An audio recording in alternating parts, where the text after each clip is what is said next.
Welcome to Press Quest number 100. This is the 100th episode of this series.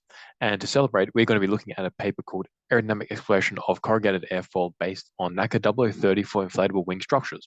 So the reason why I picked this is because I love airfoils, and an inflatable aerodynamic airfoil with corrugations was very interesting. And as I was going through this paper, I noticed that they did CFD, and it was looking good until I noticed there was one small error in the CFD. So instead of this podcast being about these airfoils and the corrugation, their effects on the aerodynamics, it then turned into this small error and how it completely changed the results and created quite a big error and how to actually spot that. And that's what we're going to be going through today. So we're going to be going through this paper, looking at this general setup and what they're going to be investigating, and then where it kind of took a wrong turn. And again, this is my opinion, so if you disagree, then you can let me know in the comments below. But I'll think by the end of this podcast, it'll be quite obvious where the problem is and why there is this problem and how this affected the results. Now, in addition to that, while some of the results became invalid, some of the results can still be resalvaged, and we'll talk about that as well. And this is very important for research because this does happen from time to time when you're trying to do everything right, and then there's like one small error creeps in, and then other things go wrong. So this is a good, like a good real example of what can happen. So let's start off with the introduction. We're going to be looking at these corrugated inflatable airfoils because they were what they were originally looking at.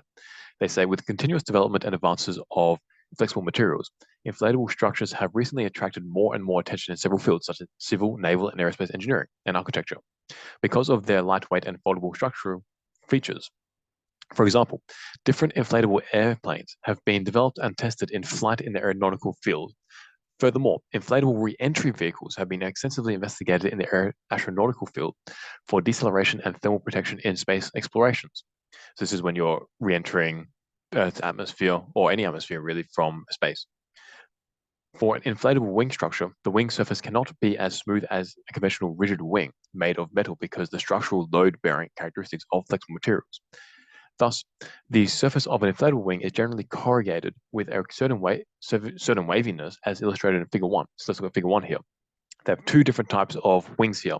The first one is a multi-beam wing section. The second one is a multi-tube wing section. So the two typical structures existing in these inflatable wings as shown in this figure. And if you're watching this on YouTube, you can see this. If you're listening to this on Spotify, you should have access to the video there, but you can also see the video on YouTube as well if you like. Oh, and this paper is also open access, so you can find it in the link in the description as well. I should mention that. So let's continue. The first of these types is a multi-beam wing, and the second is a multi-tube wing. For the multi-beam wing, the upper surface and lower skins are constrained by a middle brace, so its integrity and load-bearing ability are strong. For the multi-tube wing, the inner structure contains several cylindrical inflatable tubes covered by an outer skin, so that forms the outer surface. So because the flexible structure comprises two layers, the wing has a good sealing performance and strong damage resistance. It should be noted that both wings have corrugated surfaces because of the flexibility of the inflatable material. So I should mention what these corrugations look like. So if you imagine a regular airfoil, then going from the wing root to the wing tip, there are now these corrugations. So it's not from the wing leading edge to the trailing edge, it's from the wing root to the wing tip. So it's span-wise instead of chord-wise. So that means that as you go from the leading edge to the trailing edge, there are all these little bumps going along. And depending on how you make this airfoil, they can be more or less bumpy as we get into. So much like the corrugated wings manufactured for inflatable structures, some flying insects in nature, such as dragonflies and locusts, also have corrugated wings and not wings resembling smooth airfoil shapes. And I've talked about this quite a lot in terms of dragonfly wings, particularly with laminar separation bubbles. And we've done quite a few podcasts on laminar separation bubbles. And the reason why dragonflies have corrugated wings for a couple of reasons actually. One is for a structural point of view. The other one is to mitigate laminar separation bubble formation. And we're going to get more into that later down in this podcast because this is where the problem with CFD enters. Just a little foreshadowing there so you can whet your appetite. So in their previous work, these authors, three-dimensional tandem corrugated wings were tested computationally and experimentally. And the final analysis demonstrated that the computed range of angles of attack, for this range of angles of attack, tandem wing configurations could delay or even suppress trailing edge separation and then increase the aerodynamic efficiency significantly. Thus, it is concluded that the aerodynamic configuration is attractive and promising to be used with UAVs or airships with flexible structures in the near future. Then, in their other work, a group of wavy airfoils, so this is the corrugation bit, with different geometric shapes, modified from a NACA 0030 airfoil, were designed, and then unsteady numerical summations were carried out in detail. They then investigated the effects of this waviness on the vortical structures in the flow field and overall aerodynamic characteristics at a Reynolds number of 120,000. So let's talk about this area here, because we're going to be focusing on this flow field again, just in this paper. So first of all, a NACA 0030 wing is a symmetrical wing with a very thick profile section. It's 30% of the chord, so it's really beefy. And the benefit of this is that it produces quite a lot of lift at low angles of attack. It also has a very gradual stall separation pattern. And it also can go to a higher angle of attack than very thin airfoils. This is the difference between thick airfoils and thin airfoils. Also, the stall separation pattern comes from the trailing edge upwards, whereas other airfoils may have different stall separation patterns. Now, they also talk about the low Reynolds number of 120,000. So this is not as low as what you can get. This is actually a transitional Reynolds number. So anything between about 100,000 and 500,000 Reynolds number is about transitional, which means that the flow is going between laminar and turbulent. And this is a very difficult part of a Reynolds number regime. In fact, in my opinion, it's probably the most difficult, other than once you start getting into very, very high Reynolds numbers, which correspond to hypersonics and blah, blah, blah. But in terms of laminar, turbulence, and traditional regimes, this is by far the most difficult, because you're trying to predict turbulence, and that's very difficult to do, especially if you pick the wrong CFD approach, which is what we're going to be discussing later.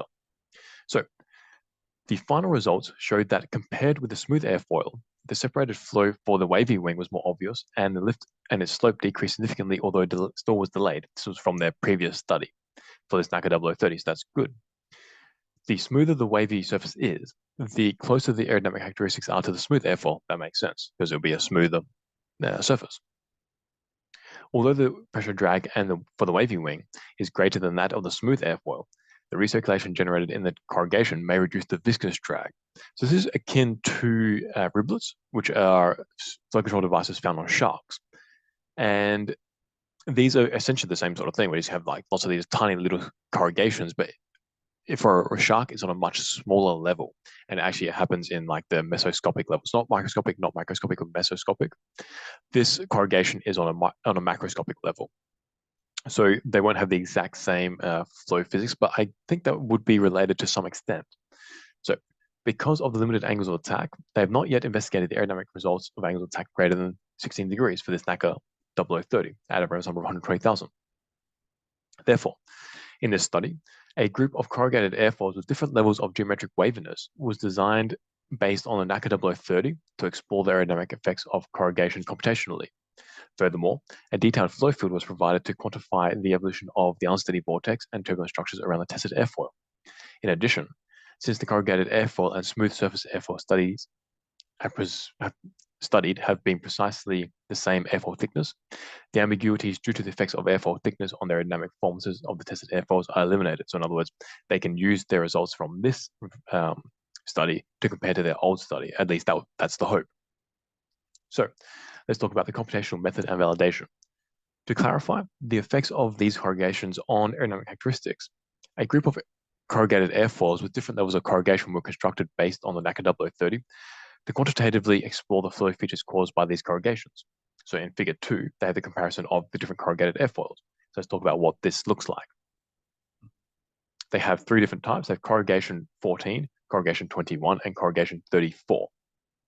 The number in each of these indicates the inscribed circles for the profile respectively. For example, the corrugated 14 airfoil has an entire of 14 arcs that are tangential to the profile baseline of the NACA 0030, with their centers located on the chord to form the upper surface, and the lower surface was designed in the same way. So in other words, the corrugated 14 has 14 of these bumps going along the surface, and they're centered around the chord. And then if you have 34, it means you have 34 of these things, which means that the airfoil is becoming a little bit more similar to the smooth airfoil, as I mentioned. So therefore, the greater the number of arcs, the smoother the airfoil surface. It is also closer to the contour of the baseline NACA 0030. And it can be seen in this sub-figure that the corrugated 34 airfoil nearly coincides with the baseline airfoil. So there's very little difference because there are so many of these curves, and they have the same radius of curvature, which means that they're spaced much closer together, which means that you don't have as much of a greater degree for these circle segments, if that makes sense from a mathematical point of view. In layman's terms, it just means that they're smoother because they're more tightly packed. So for their CFD, this is where we get to the interesting part. They use the spalart-allmaras one-equation turbulence model for their CFD, and they use this for a RANS approach. So RANS is fine, but it depends on which turbulence model you select. So the spalart-allmaras turbulence model I've talked about previously in other podcasts, and it's pretty good for very simple flows. So if you have a regular airfoil at a very high Reynolds number, or like a Reynolds number where you don't expect anything funky to happen, there is very good, and it's very cheap in terms of computational power. But in this Reynolds number regime, at the 120,000 Reynolds number, you expect to have quite funky flow physics because you're in this transitional point. So the spalart-allmaras approach is not necessarily a good approach, but we'll talk about that more as we progress. They looked into the angles of attack from 0 to 20 degrees with intervals of 2 degrees for these airfoils. So that's where they extend this. And the first layer height of the mesh was resulted in a y plus value of 1, which is good.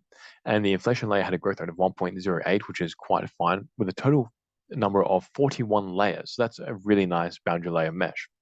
They did a good job there, especially with a y plus below 1 or less. The airfoil surfaces were non-slip, which means that boundary layers will form over them. What's more, the chord-based Reynolds number was 120,000 in this one as well. They say that the unsteady time step was taken as 0.0001 seconds. So they're using URANs, which means that they're using the Reynolds average Navier-Stokes equations, but they're using them in an unsteady fashion. They talk about the time step. However, they don't talk about the Carrot number from what I can tell. So I can't figure out what that is from what they've given. So it's quite difficult to figure out whether this is a good time step or not. The reason why is because typically you want the Carrot number to be equal or less than 1. There is a rule of thumb saying that below 5 is okay, but the lower you go, especially below 1, the more accurate your solution will become. And what the Carrot number means is how many time steps it takes for this particle to go through how many cells a particle will go through in a given time step. So if you have a Carrot number of 5, it means it's going through 5 cells on average in a time step. So that means that you have to really extrapolate what's happening over a much greater period of time, which means that you can have more inaccurate results. If you have a Carrot number of 0.5, it means it traverses 0.5 of a cell in a time step, which is very accurate then. So to validate the accuracy and reliability of the numerical tools employed in the study, a comparison of the SD7003 airfoil lift and drag coefficients at an angle of attack of 4 degrees, performed with an ANSYS fluent, and the method in reference 27 as shown in table 1. So let's talk about this a little bit as well. So their validation study, they're using an SD7003 airfoil, which is not the NACA 0030 airfoil. So that's a red flag there, because you shouldn't use a different airfoil unless you have good reason to. And in this particular case, they don't have good reason to. It's probably just the fact that they have some sort of experimental data associated with it, and they don't have experimental data for the NACA 0030. But still, it's not a good idea to use a different airfoil that doesn't even feature in your study to validate. So they say it can be seen that the computational results based on the fully spalart-allmaras turbulence model were in better agreement with the experimental results when the lift and drag were considered simultaneously compared to the gamma Reynolds theta turbulence model. So what they did is they have the lift coefficient and drag coefficient from their references, and this is, I'm guessing, a experimental data. They then have the lift coefficient and drag coefficient of this airfoil, SD7003, for an inviscid calculation, so like an Euler calculation or whatever they used. Then they have the results from the spalart-allmaras RANS simulation. Then they used the gamma Reynolds theta turbulence model, which is another turbulence model that you can use. It's okay. It's pretty decent. It's definitely better than like K epsilon, for example, for most situations, and better than the spalart-allmaras, in my opinion, even though here they suggest that the spalart-allmaras is better. Now, this is where things get a little bit problematic. So the lift coefficient for both turbulence models investigated, the spalart-allmaras and the gamma-Reynolds theta, are quite similar. They're within 1% of the validation data. The drag coefficient, they're both wrong, like by a significant amount. That's 4% and 6%. That's way too much, especially if you only have one point that you're validating with. You need to have quite a few points to validate any airfoil data, or really any CFD, if you want to look at a range of different situations. Just doing one point is not a good idea. So if regardless, the drag coefficient is wrong for both of them by a significant amount. And this is where things get problematic. So in figure, so let's continue to the comparisons of overall aerodynamic characteristics. So the validation data is already a little bit questionable. And in figure 5, we now start to get to these problems. So figure 5, they have the time average aerodynamic coefficients for corrugated airfoils and smooth airfoils. So they have the coefficient, drag coefficient, coefficient of pressure drag, and the coefficient of viscous drag, and the lift drag ratio, which they label K here. So first up, they have all four airfoils. They have the smooth NACA 0030, and they have the corrugated 14, corrugated 21, and corrugated 34. They say that figure 5 generally compares these time average aerodynamic coefficients with increasing angle of attack. So the time average, because they're using a URAN situation, so that means there is the time component, and there may be unsteadiness in the parameters for the corrugated wings. They say for the lift coefficient, it can be found that the higher the smoothness of the corrugated airfoil, the higher the lift was, which is generally true. Moreover, these four airfoils show similar tendencies at low angles of attack. They all increased linearly when the angle of attack was lower than 10 degrees, and then the increasing rate began to slow, which is typical for airfoils. After that, the lift of the NACA 0030 began to decrease after achieving its maximum value at 14 degrees. And that 14 degrees was about 0.58 the lift coefficient, so that's a little bit low, but it's still okay, I guess. Because of the corrugated 34 airfoil is closest to the baseline airfoil, its lift is closest to the NACA 0030 and only slightly smaller. However, for the two corrugated airfoils, corrugated 14 and corrugated 21, although the lift coefficients are much smaller than the baseline, their values continue to increase until an angle of attack of 20 degrees. So this indicates that these corrugations are turbulating the flow, which allows the flow to remain attached longer, and we'll talk about that a little bit later in some of the flow viz from the CFD. In terms of the total drag coefficient, for the baseline airfoil, the coefficients increased slowly at a low angle of attack, and after that, the coefficients increased rapidly. So this is a typical drag bucket of an airfoil. And I should mention actually that the drag bucket is a term which centers around 0 degrees, which means that this is around where the drag coefficient can be lowest, generally speaking. And then either point of that, it starts to go up, and that's what creates this bucket kind of profile. So for the three corrugated airfoils, the drag was reduced as the smoothness of the airfoil improved. Therefore, the corrugated 34 appears to be the closest to the baseline. The corrugated 21 is greater, and then the corrugated 14 is the most significantly different compared to the baseline. And interestingly, the corrugated 14 drag coefficient is just offset by about 30% along the entire angle attack range. So that's a little bit of an alarm bell, because you would expect that if there's a difference in the flow physics, the drag coefficient should not stay consistently higher through the stall regime as well, like it's starting to stall as well, and you're still getting effectively the same offset of about 13%. Oh, sorry, about like 20 counts. So that kind of raises some alarm bells here. So in my opinion, this is probably due to the Turbulence model used. It is the spalart-allmaras one, which given the funky flow physics happening with the corrugation, and because of this corrugation, it can't handle this situation accurately. What's more, given the transitional Reynolds number, a laminar separation bubble is expected to form on at least the baseline model. So this is at a Reynolds number of 120,000. And I mentioned earlier in this podcast laminar separation bubbles. And laminar separation bubbles occur when you're in this transitional regime and you have a fairly low turbulence intensity. So in this particular case, I would expect an LSB to form definitely.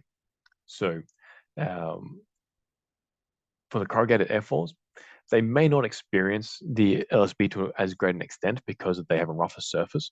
So they're turbulating the flow a little bit, which then bypasses the LSB formation.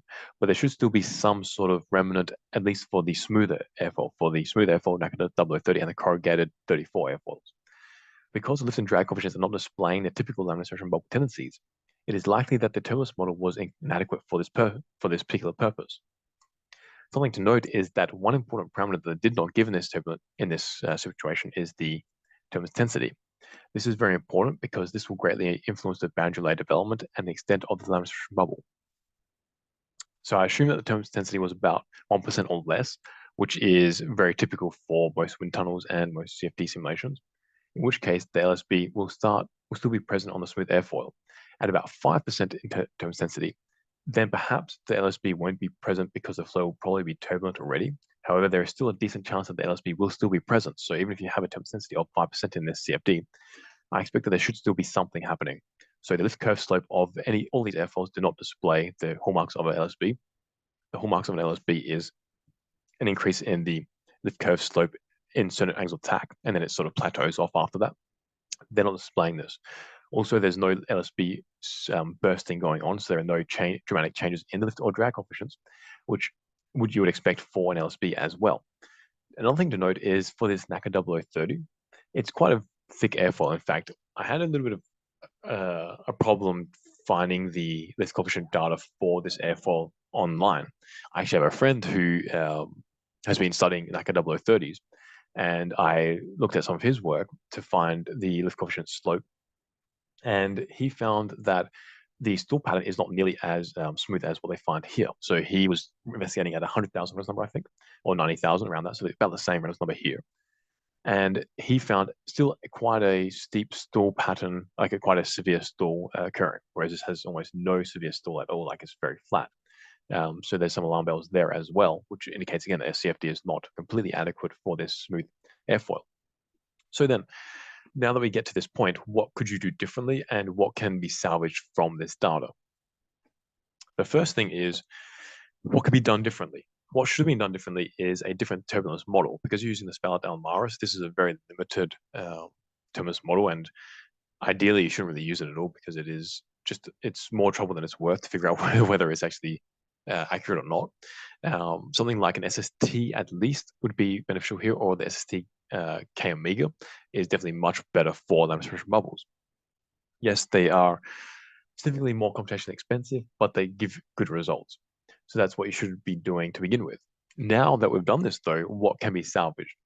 So I mentioned earlier that the LSB I expect to form on the smooth airfoil and even the corrugated 34 airfoil, because that is quite smooth too.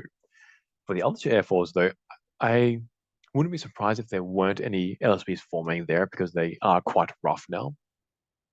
So those results from these airfoils could still be used. However, because the drag coefficient of the corrugated 14 airfoil was still so well behaved, despite there going to be differences in the flow physics, that still may not be the case. So maybe some of the data is not usable, such as the NACA 0030 and the corrugated 34, and then the corrugated 14 and 21 can be used, or maybe it's all a little bit erroneous.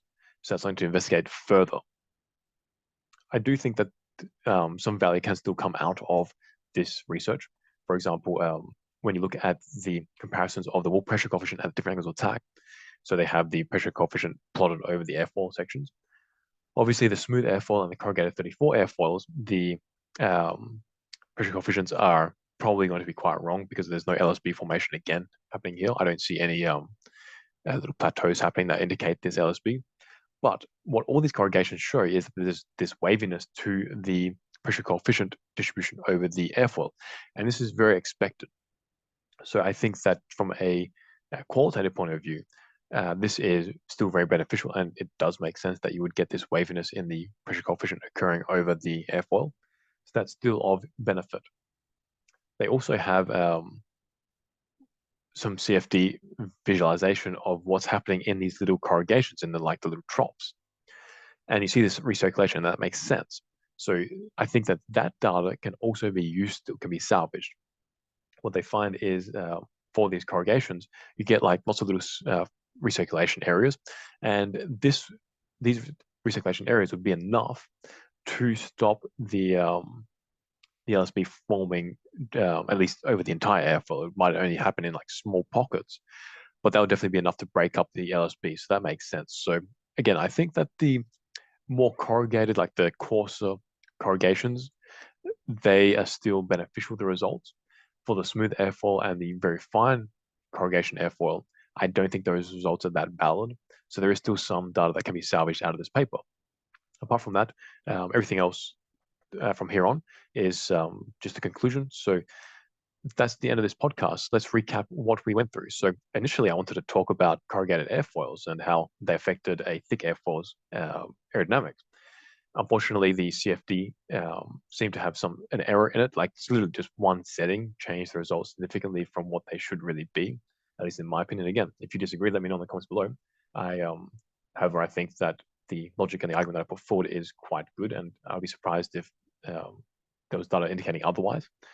And the moral of the story is with your CFD, if you're in a transitional Reynolds number range, you should definitely use an SST Kamiga, SST Kamiga. Promise me you'll use that. Don't use anything else unless you have good reason to. The reason why is I've spent like a couple of years of my life researching this, and the SST Kamiga is the best for this situation, and it will save you a lot of time and headaches if you use it as well. You can always look at different Tempest models and see what you find, but that's what I found after an extensive investigation of it. So that's in this podcast. Make sure to like, subscribe, and check out our CFD courses. We talk about CFD here.